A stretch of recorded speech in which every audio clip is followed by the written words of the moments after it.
Good morning from Colorado. So we were here mooch docking, which is one of our favorite ways to camp. And my friend Chad says, "Hey, have you been to Rocky Mountain National Park?" And we said, "No." He said, "Well, it's only about an hour and a half away from here." And we were kind of like, I don't know how much of an experience we get. And then we remembered, you know what? If you're given one day, take advantage of it. So Chad and Julie are going to take us all up to Rocky Mountain National Park today. We're going to do one of the drives. So right now I'm just warming up Mando, and then we're going to load up.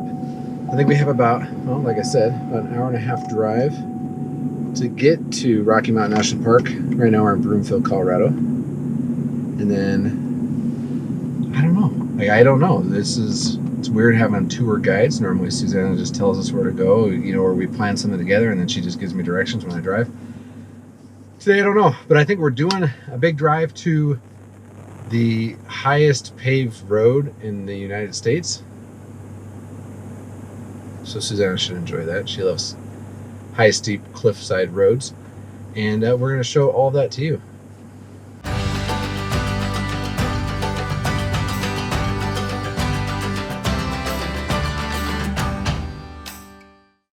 Hi. She always says the best hi. That's the thing. Hi. I didn't know we were on camera. I thought we were still chatting about being on camera. I got tired of it. Everybody was like planning. Just let it just be natural. So we're driving to Rocky Mountain National Park with our friends. Super exciting. We didn't expect this. This was an unexpected stop. Well, they know Corbin, Chad, and Julie. So this is strange for us because normally Susanna, we try to make a plan, or Susanna makes a plan, and we kind of figure things out, or we just go to the visitor center and we go. But with a short amount of time, like I told you earlier, Chad said, "Well, have you been to Rocky Mountain National Park?" And I said, "No." He goes, "It's only an hour and a half away." So we don't know what we're doing. Chad, what are we doing today? We're going to drive on Schroeder's Road and probably not do any hikes. We'll see. There's a short waterfall we might be able to hike to, but it's at altitude, and you guys are doing your thing, and we're not used to the altitude. We're not used to 11,000 feet. Yeah, so we might not strain you guys too much, but Lorax. Yeah, we're gonna stop at the Beaver Meadows Visitor Center, and then head up to the Alpine Ridge or Alpine Visitor Center, I think it is. The Alpine Visitor Center is the highest visitor center in the national park system. She did a little research. At 11,000 something square feet. So we're gonna look for miles. Square feet. You know what I'm trying to say. Really feet. It's tall. Super huge. So we're gonna look for elk. Yeah, so it's like I think it's end of rutting season, so hopefully we'll be able to see some elk and Estes blowing their whatever. And so Rocky Mountain National Park, you have to have a timed entry reservation between May and sometime in October. It depends on the weather. You can do every 2 hours starting at 5 a.m. So, and they open up a lot of, if it's filled up, they open up a lot of, 25% of them open up at 5 o'clock the day before, 5 p.m. the day before. So that's how we were able to get reservations for today. I think a lot of national parks are going to this type of system. Yeah. I mean, they kind of did throughout the summer, but I think that's what you're going to see from now on. And it was only $2 per vehicle. So, not too bad. And then whatever of course you have to pay for your entry if you don't have a national park pass. So that's what we do. The route from Broomfield, Colorado to Rocky Mountain National Park takes you through Estes Park, which is a great place to see elk. Hundreds of them head for lower elevations during the rut, and so the town is inundated with frisky elk.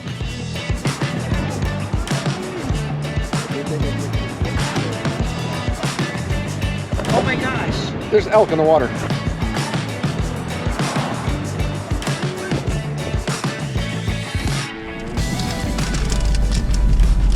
Hello. Morning. All right, got access, and we got full park at 9. Gotta get you a sticker for 9. Okay. There we go. And I just stick that up there? Yeah. Oh, can we get a map, please? For sure. Thank you. Where do we need to go? I don't know, the bear corridor. All right. Rocky Mountain National Park is 415 square miles. In order to manage the amount of people entering this park, they use a timed entry system between late May and October. Reservations for the system can be made on recreation.gov. The link is in our description.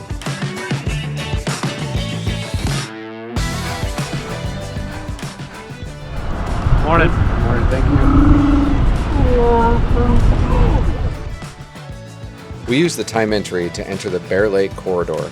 Taking this route gives you access to multiple trails, and the scenic Bear Lake Road is a great place to see fall foliage.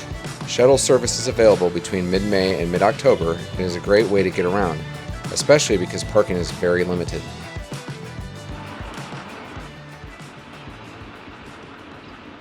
So we're here on a Tuesday, and we thought that we'd be able to find parking, and apparently we're wrong. So when you have the pass, the reservation, you get, like Suzanne said, a 2-hour block to get into the park to certain areas. And we were going to Bear Lake because we want to get out and just do a small hike. But that one was completely full. They had the shuttles are still running, but we can't even find a parking spot at the places for the shuttles. So they're out taking pictures while I'm not parking, and then we're gonna go on to I can't remember what the name of the road is. Trail Ridge? I don't know. I'm just driving. But they're out doing photos. We have seen elk, we've seen deer, we've seen beautiful scenery, and the foliage is changing. It's early October, so you get this.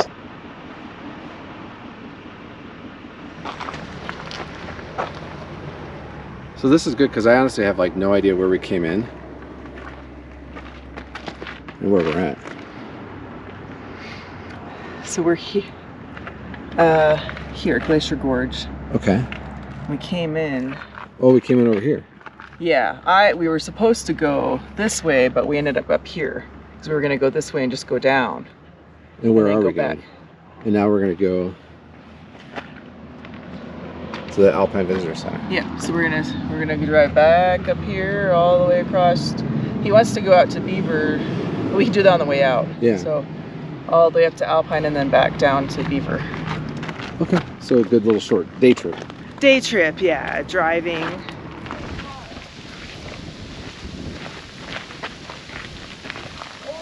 We're at 9,000.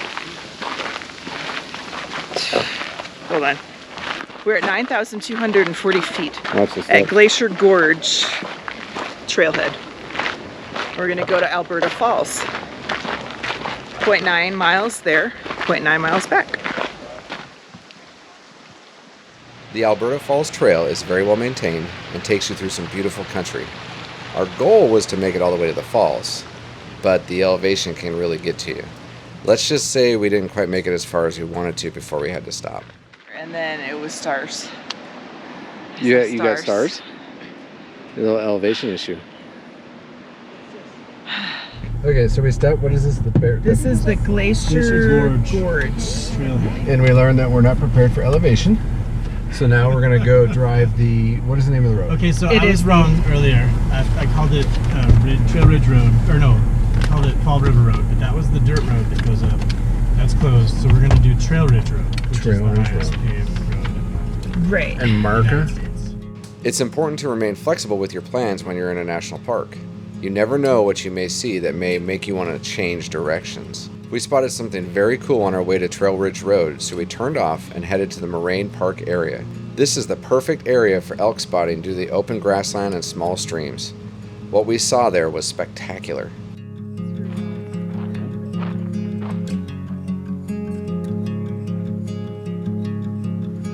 Yeah, they're playing nice. I can run faster than you.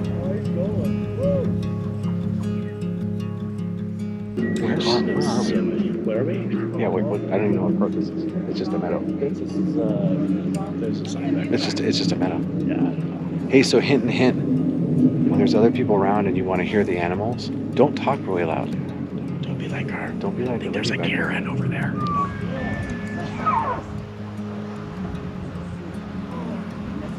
Here we go. Are they friends? Yes. They're not friends. No, they're not friends.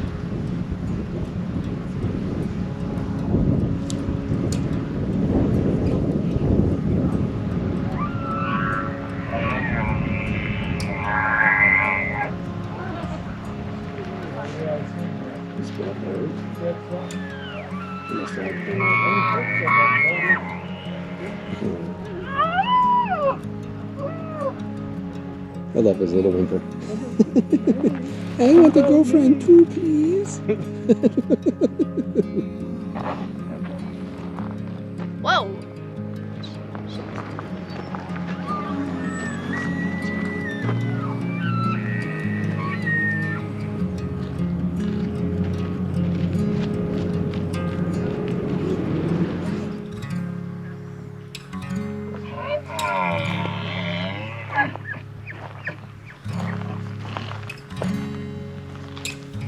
Elk spotting complete, we headed to Trail Ridge Road.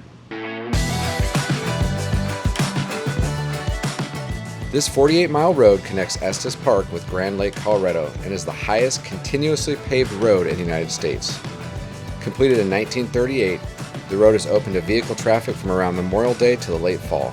The windy road passes through forests of aspens and ponderosa pine, and on into subalpine forests of spruce and fir.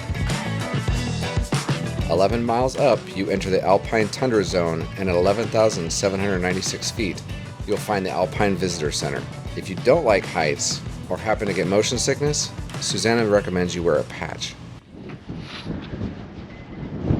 So this affected you more than Mount Washington?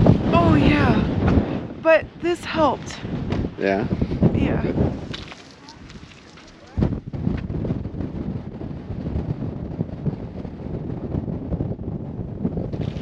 Okay, so this is the highest visitor center in the national park? At 11,796 feet. It's high. It is high. It makes you feel slow, and small. sluggish. Yeah. And I think we're gonna just hop in the truck and go drive back down. Again, this is a really quick trip, but we wanted to share a little something at Rocky Mountain National Park with you. We're just excited we were able to make it. Yeah. We thought it was one we were gonna miss. Thank you for watching. We'd love to share our journey with you, so hit that subscribe button and also the notification bell so you know when a new video is uploaded. And don't forget to leave your comments down below and hit the like button.